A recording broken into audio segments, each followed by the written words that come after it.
Welcome to Empress Ascended.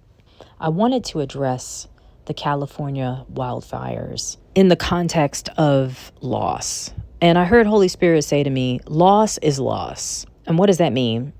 So I know a lot about loss. I've lost my biological mother of a heart attack when I was about 4 or 5 years old. So I ended up becoming adopted. I've lost both adoptive parents, 2 sets of grandparents, my uncle. I've lost my aunt, one of my best friends from childhood when I was pregnant with our son.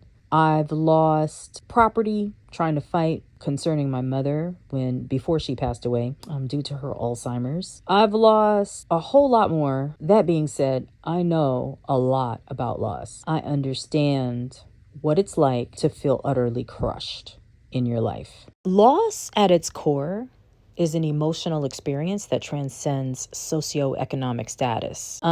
Whether a person is wealthy, middle class, or struggling financially, the pain of losing something, whether it's a loved one, a job, a home, or a dream, remains deeply personal, and it often feels equally devastating. While resources and support systems might differ based on one's financial situation or station in life, the internal experience of loss is fundamentally human and emotionally equal. I want to say that again, fundamentally human and emotionally equal. For instance, right?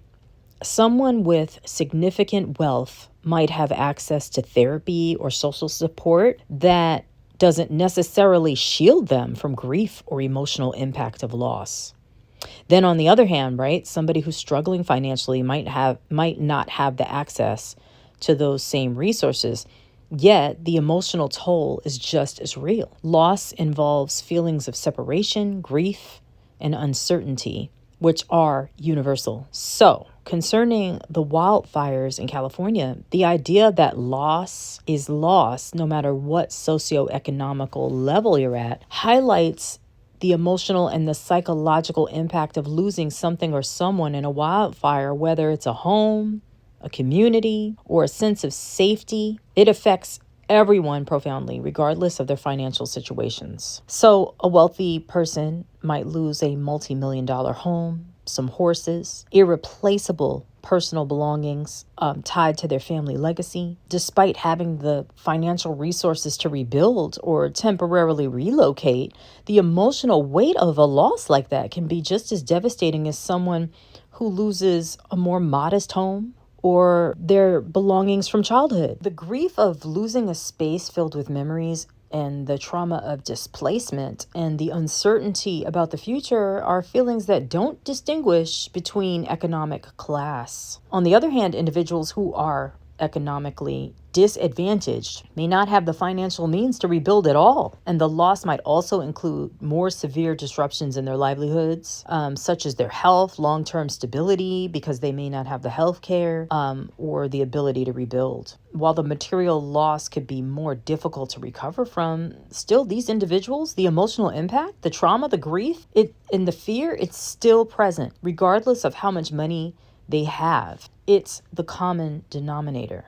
It's the shared experience of loss in the aftermath of a wildfire, whether it's the emotional devastation or fear of future fires. The long-term effects of loss like this, it impacts your mental health, and it reminds us that loss is an intrinsic human experience that can't be shielded by wealth. Everyone is forced to reckon with the physical and emotional void that comes with the destruction, no matter their socioeconomic background. Now, the internet is complete with people who envy and who have jealousy, right? So envy and jealousy can complicate the experience of loss too, particularly in these situations like the California wildfires, where the aftermath might highlight the stark differences in how people cope with or recover from their losses. These emotions tend to arise when somebody compares their own suffering or loss to others. They perceive that someone has it easier or somehow is less affected.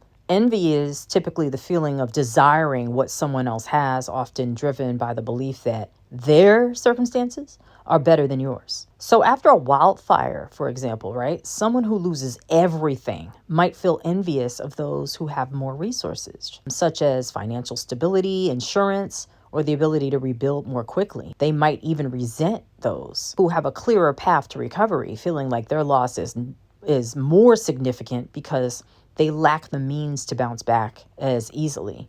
And this can lead to feelings of inadequacy, bitterness, or frustration as they compare their own vulnerability to others. I just wanted to touch upon this because we're seeing this in the media. There are a lot of individuals who have more than one home versus the only home that they've ever known in their lifetime. The common denominator is that pain and grief of loss. I would hope that those who have the most might be able to help out those who have the least, make the socioeconomic catastrophe a little more bearable. I'm not saying it's going to be easy. I think it's a good idea to look into our hearts and see if we could even the playing field for those who need it most. Have a good one.